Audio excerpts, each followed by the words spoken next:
Welcome back, everybody. I'm Jade Monkey. We're back here in Rust. We are on a special version today. I should say we're going over the companion app that's for PC, PlayStation 4, and the Xbox. Now, we are anxiously awaiting the PS4 and Xbox Rust beta. That is yet to happen, or at least as of recording this, although I don't think it's going to happen by the time you guys see this, but I mean, who knows? Fingers crossed. And the PC version on the live branch right now for Rust currently does not have the companion app, but you will in June.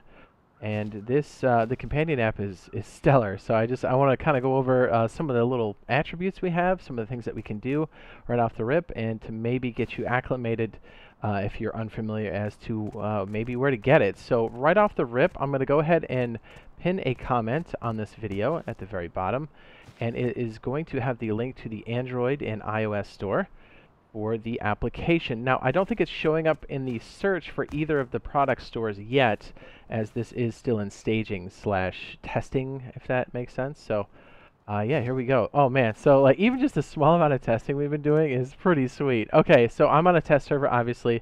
So I've got crazy loot.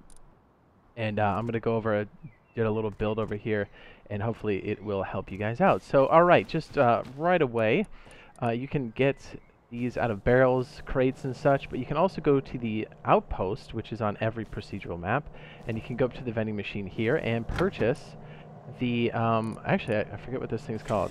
There's a smart switch. What is this called? Smart alarm. Okay, and then here is the smart switch. Now, these are the two that currently link up to the companion app. These two guys right here. We have the smart switch, smart alarm. So again, they're both 75 scrap a piece. Now that could change as far as balancing is concerned, or you can find them in the wild. Now they are dirt cheap to research. Let me just run over to the research table real quick and just show you. If you have them, oh my, there's got a lot of scrap in there. So this one should be 75, workbench 1, for the smart alarm, and then this I believe is 20 workbench 1. So, you know, just research them both, right? Yeah, wow, this has been, even on just a few of these, and hopefully I made enough examples over here that you guys can get an idea of what we're trying to accomplish. Now, I do already have this linked up to my phone. I should also say, well, yeah, we should do this before we fly. If you hit escape and you're actually in the area for, or you have the version that's currently linked with the companion app, or can be, you want to hit this here, and then you can link the server that you're on to the actual device itself. And you can link multiple servers as it stands right now. Hopefully you guys can hear me over the rotor wash here. Hopefully I don't crash either. Oh man. Yeah, RazorTube and I are just been waiting for this for a long time. So this is going to be good. So, you know, we've been talking about this for quite some time. Woo! And just hopefully these little edge cases, these little uses will spark some ideas for you guys, both for PC and for the Xbox and PlayStation 4. Also, I should note that when you do get the app, you can only currently link it to your Steam account as of right now. You will be able to link it to your Xbox and PlayStation account at some point, whenever that beta does happen, or the full release, or both. Just keep that in mind. Also, RazorTube and I will be going over some of the new building structures that are coming in the first Thursday of June. And you should see some examples here on the left. Hopefully I don't crash. Look at that, spiral staircase, triangle ladder hatch, like what? There's been some cool changes, man. This game is so awesome. It just keeps getting better. Yeah, basically, get excited because I'm fairly certain we'll see this in the beta for the Xbox and PlayStation 4, if that makes sense. Okay, so when you land here, these smart switches do take power. The smart switch does what you think it's going to do, and it actually is like an on-off switch, but it can be controlled via the application. Now, I don't have any, or I should say the companion app. I don't have any screenshots of the companion app now, but if you did want to place down a smart switch, let me just show you how that's done. I think we have one around here somewhere. Well, I shouldn't have researched that one. There we go. If you have it plugged in, there's that burp. Yeah, baby. You have it plugged in, and there's power going to it.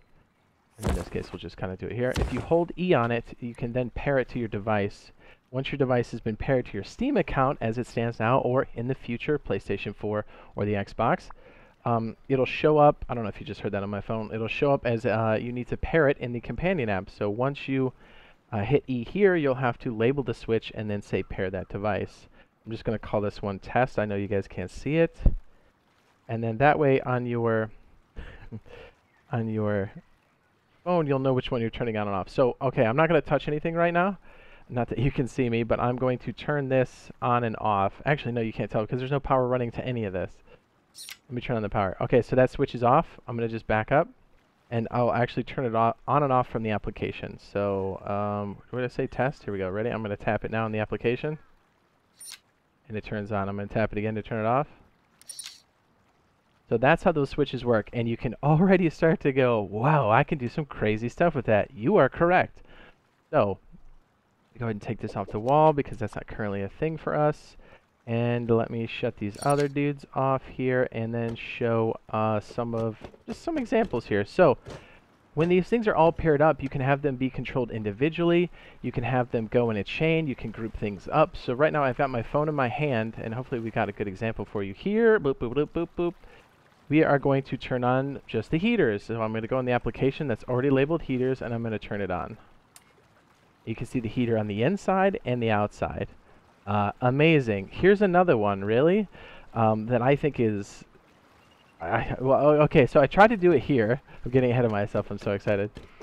Apparently, in this current staging branch, these pairs don't work on the door, but think about this. How many times have you come home in your helicopter, or if you played the vehicle beta, you're driving home in your vehicle, and this door is closed, and you have to dismount and then hit the door. Look how much time there is in between there. That's enough time to get clapped. Well, rest assured, if you're coming home, you can turn that thing on and off or open it as you're flying home from your phone. How crazy is that? Now, since these can't be paired, I honestly can't do that a particular example, but watch. Let's say the heater's the door, right? I can be flying home. Oops, my phone already locked. And then I can just, let's say the door is closed, and then I'm flying home before I even land. And then boom, door's open.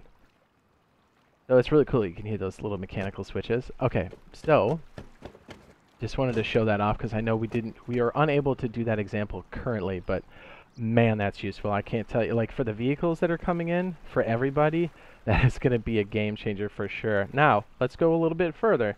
Let's do indoor lights. And notice, and I'm doing this from the application, obviously, so now I've got my phone up. I'm going to turn off the heaters from the phone, and I'm going to turn on the water pumps. And then I'm going to turn on the heaters again, right? And then I'm going to look to my right so you can see the pumps. And if you're like, hey man, I don't have a lot of juice left, let me just kill the main power. Well, what I did was, well actually, let me just show you. So I have another switch called main power. It shuts everything off. It's a master kill switch. It's mostly to save batteries. If you've ever done any battery conservation, you know that's a big one. Usually I have a regular switch, but a smart switch makes a lot of sense. And one of the main reasons why you want to get into something like this is your turrets that will protect your base inside and outside are run on power. And yes, you can interlink these to switches, smart switches, and the alarms themselves. Pretty crazy if I do say so myself. Now check this out. Here's one step further. Let's use that notification block, right? Or I'm sorry, it's I mean it's a notification block, but it's the smart alarm, okay? I'm gonna go outside here. And an HBF, I always forget what they're called. It's an HB, what is this thing called? HBF. It's basically a footstep heartbeat sensor. It'll detect humans outside based off of how you set it. You can have it detect everybody. You can have it detect people that aren't authorized on your TC. You can have it detect people that are authorized on your TC. It's entirely up to you. So it's this guy right here. It's the HBHF. That's what I always forget a letter in there. So if you put it outside your base, it'll detect people if it's powered correctly. And this is just a very crude example here. And I'm going to go ahead and turn on the detection switch, which is pretty cool. I'm going to do it from the phone. As you can see, it's a smart switch right in front of me. And I have this one labeled backdoor sensor. I'm going to turn it on from my phone. And what's happening here is this smart alarm, everything's being powered. So the HBF sensor, let me go ahead and step out over here. You can see it's not going off. But what's really cool is inside of my application, me go ahead and just turn off the sensor real quick. When I have this linked up, it's going to send me a message to my phone. It will pop a notification on your phone. iOS, Android, doesn't matter. And so I can have this say, I forget what my message is here. It's called person detected backdoor. Obviously, you wouldn't have this sitting outside. This would be inside. And all these are outside just to kind of show you some of the guts of it. This is the only thing that really needs to be outside, the HBF sensor. And you can have this thing go off, and then your phone will say, hey, I detected somebody in the back door. And I like having the smart switch on this because then if somebody's tripping this a lot, you can just shut it off and also save power. So I'm going to turn on the backdoor sensor again. And I also have this triggering lights. You can hear this guy go off. I just got a notification on my phone that says backdoor sensor, person detected. What's cool is this also, it sets off a light in here, but it also hits this counter. So it detects how many times somebody has tripped this sensor. And yes, this is sensitive to how many people it trips. Now, I can't, because of the type of test server this is, I can't spawn anything else in, and nobody's with me currently. But if there's 2 people here, this will send off a 2 signal. So then this number would go up in increments of 2 if there were 2 people outside to actually trip the alarm. So you can already start to see how interlinking these with not only defenses, your turrets, your power conservation, watering crops, or even just quality of life to bring home a vehicle and open the door before you get there is just game-changing, quite literally game-changing in ways that even on surface level, it's already just, it's the most beautiful thing ever. Like, Gary just keeps making this game better, dude. It's unreal. Well, the team does, but you get what I'm saying. So, yeah, this is the companion app and some quick run-throughs of some cool circuits you can do right away. And if you're interested, let me know. Have questions, be sure to drop them down in the comments down below. Let us know if you guys want to see a more in-depth piece on the companion app. As RazorTube and I will be playing, live streaming. We're still playing the vehicle beta and the staging branch, if that makes sense. There's like 2 different types right now. Can you hear that bing? It's so funny. It says person detected. Now, let me see. I'll back up and see if you guys can hear this. No, it doesn't do it again. It's grouping them up. But anyways, you get the idea. Yeah, so we'll be playing this. If you guys have any questions about it, be sure, again, to leave them down in the comments down below. And if you found this useful, helpful, be sure to drop a like, because it does help out a lot. And if you're down with us playing this Rust on the console, be sure to, or consider dropping a subscribe. Wow, I'm like having a stroke. I can't talk. Consider dropping a subscribe and turning on notifications if that's something you think you're into, as we will be maining this on console as soon as it hits. We'll be playing this on beta as soon as it hits. Me, Jade Monkey, and the BoiFriendSquad, that's BioLazer and RazorTube. So we, as you know, we're next to ourselves with excitement for this thing to come out. So we can't wait. We're ticking off the days on the calendar. You know what I mean? So, all right, I'll stop rambling. Man, this is so cool. All right, watch, I'm gonna turn these off again. Beep boop boop boop. Let's do heaters. Let's do water pumps. Let's do indoor lights. Let's do indoor lights again. Water pumps. And now main power, which kills everything on the inside. Pretty cool. All right, we'll see you guys.